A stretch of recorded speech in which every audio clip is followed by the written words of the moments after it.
Hi friends, welcome back to Shri cooking channel. ನಾನು ಸುನೀತಾ. ಇವತ್ತು ತುಂಬಾ ಸ್ಪೆಷಲ್ ಆಗಿರುವಂತಹ, ಅಷ್ಟೇ ಈಸಿಯಾಗಿ ಟೇಸ್ಟಿಯಾಗಿರುವಂತಹ, ಯಾವುದೇ ತರಕಾರಿಗಳನ್ನು ಬಳಸದೆ, ಯಾವುದೇ ಟೆಸ್ಟಿಂಗ್ ಪೌಡರ್, ವಿನಿಗರ್, ಯಾವುದೇ ಕೆಮಿಕಲನ್ನು ಬಳಸದೆ ತುಂಬಾ ಟೇಸ್ಟಿಯಾಗಿ ಉತ್ತರ ಕರ್ನಾಟಕದ ಸ್ಪೆಷಲ್ ಅಂತಲೇ ಹೇಳ್ಬೋದು ಎಗ್ ರೈಸನ್ನು ಮಾಡ್ತಿದ್ದೀನಿ. ಇದನ್ನು ತುಂಬಾ ಈಸಿಯಾಗಿ ಬ್ಯಾಚುಲರ್ಸ್ ಮತ್ತು ಬಿಗಿನರ್ಸ್ ತುಂಬಾ ಈಸಿಯಾಗಿ ಮಾಡ್ಕೋಬಹುದು. ಅದನ್ನು ಹೇಗೆ ಮಾಡೋದು ಅಂತ ನೋಡ್ಕೊಂಬರೋಣ. ನಾನಿಲ್ಲಿ ಎಗ್ ರೈಸ್ಗೆ ಅನ್ನವನ್ನು ಮಾಡಿಟ್ಕೊಂಡಿದ್ದೀನಿ. ಇದು ಜೀರಾ ರೈಸನ್ನು ಮಾಡಿಟ್ಕೊಂಡಿದ್ದೀನಿ. ಹಾಗೆ ನಾನು 4 ಮೊಟ್ಟೆಯನ್ನು ಹಾಕ್ತಿದ್ದೀನಿ ಎಗ್ ರೈಸ್ಗೆ.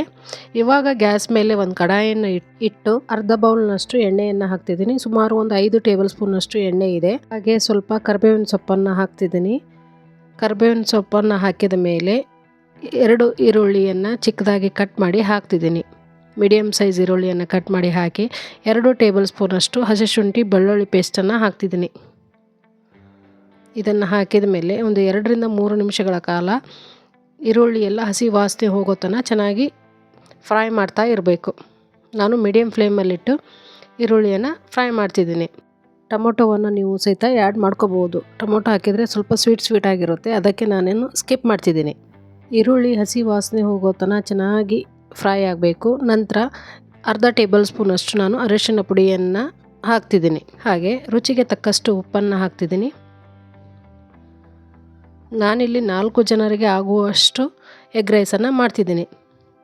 ಹಾಗೆ 2 ಟೇಬಲ್ ಸ್ಪೂನಷ್ಟು ನಾನು ಬ್ಯಾಡಗಿ ಮೆಣಸಿನಕಾಯಿ ಪುಡಿಯನ್ನು ಹಾಕ್ತಿದ್ದೀನಿ. ಖಾರ ಮೀಡಿಯಮ್ ಇದೆ ಇದು.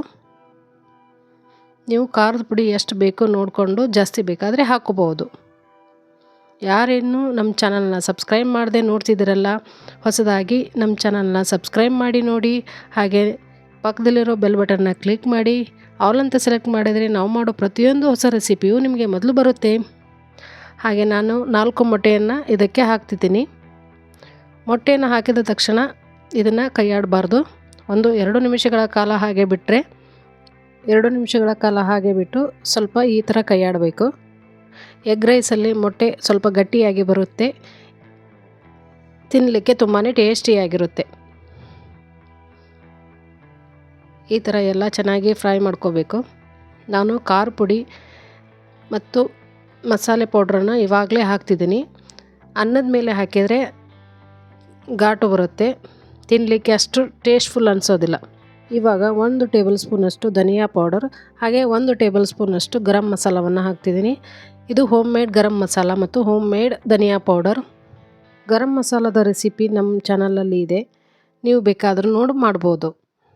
ತುಂಬಾ ಟೇಸ್ಟಿಯಾಗಿ ತುಂಬಾ ಈಸಿಯಾಗಿ ಮಾಡ್ಕೋಬೋದು. ಯಾವುದೇ ತರಕಾರಿಯನ್ನು ಬಳಸದೆ ನೀವು ಕೇವಲ 10 ನಿಮಿಷದಲ್ಲಿ ಈ ಎಗ್ ರೈಸನ್ನು ಮಾಡ್ಬೋದು.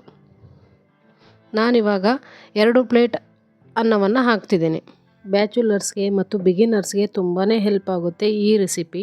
ನಾನಿವಾಗ 4 ಜನಕ್ಕೆ 2 ಪ್ಲೇಟ್ ಅನ್ನವನ್ನು ಹಾಕ್ತಿದ್ದೀನಿ. ಚೆನ್ನಾಗಿ ಮಿಕ್ಸ್ ಮಾಡ್ಕೋಬೇಕು. ಮಿಕ್ಸ್ ಮಾಡಿದ ನಂತರ 2 ನಿಮಿಷಗಳ ಕಾಲ ಹಾಗೆ ಬಿಟ್ಟರೆ ಅನ್ನ ಚೆನ್ನಾಗಿ ರೋಸ್ಟ್ ಆಗುತ್ತೆ.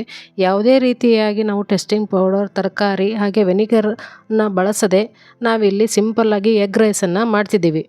ಅನ್ನ ಸಾಂಬಾರು ಬೇಜಾರಾದರೆ ಈ ಥರ ಕೇವಲ 10 ನಿಮಿಷದಲ್ಲಿ ಎಗ್ ರೈಸನ್ನು ಮಾಡಿಕೊಂಡ್ರೆ ತುಂಬಾ ಟೇಸ್ಟಿಯಾಗಿ ಬರುತ್ತೆ.